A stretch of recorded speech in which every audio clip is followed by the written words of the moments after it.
Conferencia Hola, lección 4, tema jerarquía espiritual, 23 del 12 de 2025. Os saludo, hermanos. En esta ocasión quiero mostraros conocimientos sobre la jerarquía espiritual y sobre los seres que viven en la dimensión espiritual, cómo se relacionan entre sí, cuáles son sus funciones, cómo se comunican con los vivos y cómo podéis llegar vosotros a comunicaros con ellos. Todo eso va en beneficio de vuestra evolución y de la apertura de la mente a un mundo nuevo.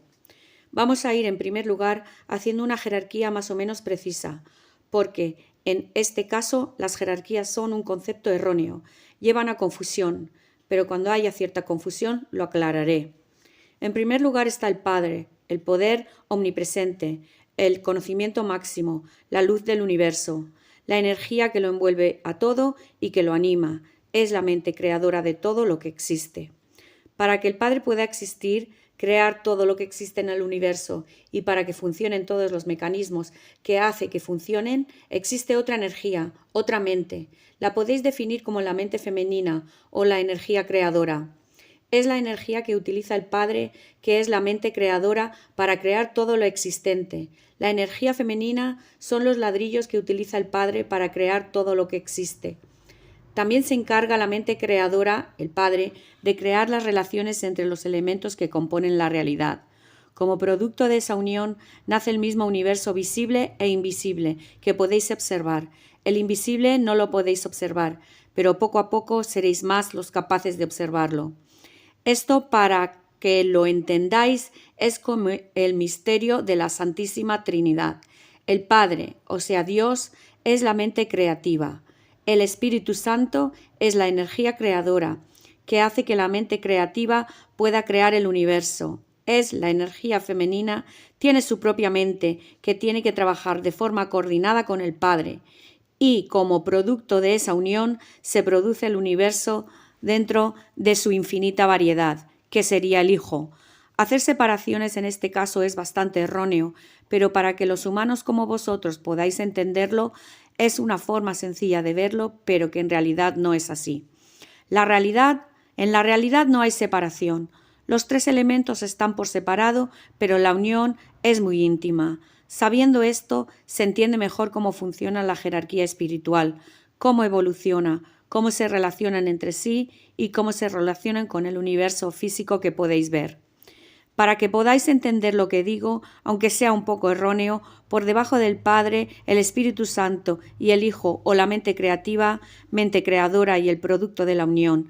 Debajo existe toda una serie de entidades espirituales muy poderosas. La estructura podría compararse a la de un árbol, pero en realidad hay una interrelación entre todos los componentes de la jerarquía y por lo tanto no hay obediencia ciega, sino que hay una interrelación tal que conduce a compartir pensamientos de forma armoniosa y por lo tanto la decisión que se toma es armoniosa entre todos los componentes.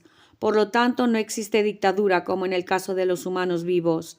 No obstante, habiendo dicho lo anterior, lo que se produce es una cierta jerarquización, ya que aunque la compartición de información entre un nivel y otro no es al 100%, porque la capacidad mental no es la misma en cada nivel, en los niveles superiores es superior a los inferiores.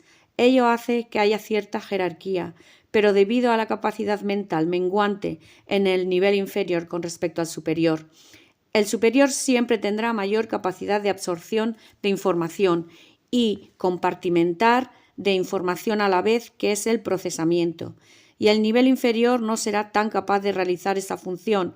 Por lo tanto, en muchas ocasiones los niveles inferiores tienen que acatar las órdenes que vienen de arriba, y las acatan a veces con cierta resistencia, pero posteriormente se dan cuenta que era la decisión correcta. Dicho esto, ya podemos decir que hay cierta estructura jerárquica, pero con actualizaciones anteriores. En primer lugar, digamos que está el Padre simplificando términos. En segundo lugar, 5 arcángeles que están por debajo.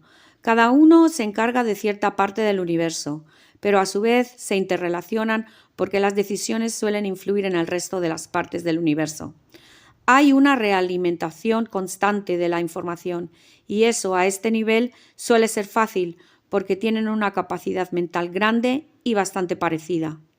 En tercer lugar se encuentran otras entidades espirituales con un cuerpo espiritual compuesto con una materia no tan sutil como el nivel superior. No están tan cerca del Padre y suelen dividirse por zonas del universo. Suele haber por cada sistema solar 1 o 2 ángeles, aunque eso depende de la cantidad de sucesos o problemas que haya en esa zona en particular. Si es así, hay 2 ángeles asignados, y si hay paz relativa, solo hay 1. En cuarto lugar, existen los ángeles que controlan cada planeta del sistema solar, incluido el Sol. En los planetas que tienen vida, tienen muchos más ángeles, cuidando de sus relaciones entre sí, intentan controlar el pensamiento y vigilan la evolución constantemente. Los planetas que no tienen vida tienen un ángel como mucho, y hay 1 por cada 2 o 3 planetas sin vida. Su única función es vigilar los recursos de los planetas, por si algún día pueden albergar vida, y en ese caso intentan modificar la situación para que se produzca ese efecto. Dicha tarea se lleva a cabo en incontables millones de años. En quinto lugar, si el planeta tiene seres vivos, tiene 1 o 2 ángeles.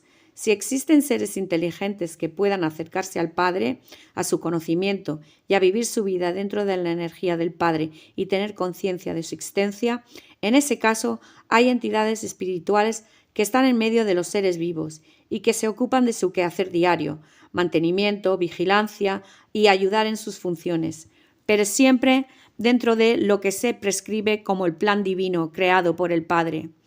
Estos son los ángeles que normalmente están defendiendo el planeta de la maldad. Son los que más trabajan. Están entre vosotros y tienen mayor afinidad con vosotros porque ven vuestras limitaciones y a dónde queréis llegar. Y se alegran mucho cuando alguien sobresale de su capacidad cercana a la tierra y se acerca al Padre. El Sol, todas las estrellas, tienen su propia jerarquía espiritual también. Como dadores de vida, tienen que recibir la energía que los anima, del Padre y de la Madre o energía creativa. Eso hace que el Sol se mantiene en unos niveles de energía estable para que no sea una amenaza para el sistema solar.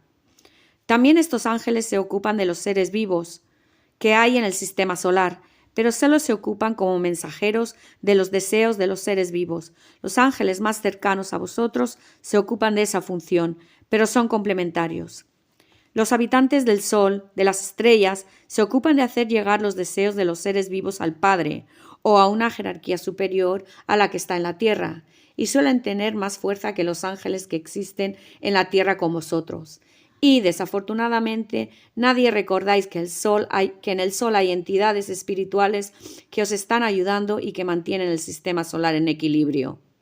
Es importante que os comuniquéis con esas jerarquías espirituales, con los habitantes de ese mundo espiritual, ya que formáis con ellos un mundo interrelacionado, uno con otro. Los seres vivos, sobre todo los que tenéis inteligencia, tenéis capacidad para relacionarse de forma consciente con el mundo espiritual, y eso es necesario para vuestra evolución espiritual. Si la comunicación fuera buena, el mundo iría en general mejor. El mundo no estaría tan perdido como está ahora. Por eso es importante la comunicación con esas entidades espirituales. Hay varias formas. Una de ellas es la oración. Ha demostrado muchas veces su éxito. Otra forma muy parecida que produce el mismo efecto es la meditación. Con la meditación se produce el despertar parte de los cuerpos energéticos que forman parte de vosotros. Cuanto más despierte los centros energéticos que existen en vuestros cuerpos energéticos, los llamados chakras, mayor será vuestra comunicación espiritual y la visión espiritual se incrementará. Podréis ver la realidad tal como es. El ego ya no tendrá importancia en las decisiones. Las decisiones las tomaréis en consonancia con la voluntad del universo, con la voluntad del Padre, con la energía creativa y con el resto de los elementos del universo, formando una unidad. Otro efecto favorable de la meditación es la comunicación con los habitantes de ese mundo espiritual. Muchas veces no los escucháis porque el ego tiene apagado el sector del cerebro que se encarga de esa comunicación. Ahora voy a explicaros a grosso modo el proceso del despertar. Consiste en limpiar los canales que van de un chakra a otro. Esto se hace con meditación y ejercicios de visualización y ajustando la dieta. También ayuda a controlar el pensamiento, pero eso es una consecuencia de la meditación. Si la persona está en unión completa con el universo, la unión mental es total y por lo tanto el ego pierde el efecto destructor que tiene en la mente humana. Y eso hace que la evolución espiritual de las personas cercanas a vosotros se incremente, ya que vuestra energía destruye el ego de dichas personas y facilita el camino a los demás. Por ello resulta importante que hagáis meditaciones conjuntas para mejorar la energía que rodea al planeta. Forma como un cinturón, como una bolsa. En ese campo energético se almacenan todos los sentimientos de los seres vivos, de vuestros hermanos, los positivos, los negativos, de forma que se relacionan entre sí, y eso hace que a su vez se realimenten con los sentimientos y pensamientos de los demás. Por ello es importante que para bajar los sentimientos negativos que rodean a cualquier planeta, lo mejor es hacer meditaciones en grupo, enfocando energía positiva, limpiando en primer lugar la zona más cercana a vuestra presencia y encauzándola a través de los lugares correctos, que esa energía llegue donde tiene que llegar y así se conseguirá la máxima expansión de la energía. Pero eso ya lo explicaremos en otro momento. Es un tema complejo, pero ya sé que se está alargando. En otras lecciones explicaré el tema. Resumiendo, tenéis que meditar para mejorar la energía del planeta y la vuestra propia. Con ello abriréis más los centros energéticos que componen vuestra persona. Se interrelacionarán mejor entre sí y se relacionarán mejor con los habitantes del mundo espiritual. Hacer notar también que estos solo son notas generales para conseguir una evolución correcta. En último término, cada uno tendrá que escuchar a su maestro espiritual y en ese caso empezará el auténtico aprendizaje, ya que cada uno debe seguir un camino diferente. Ya es suficiente. Hasta la próxima. Saludos.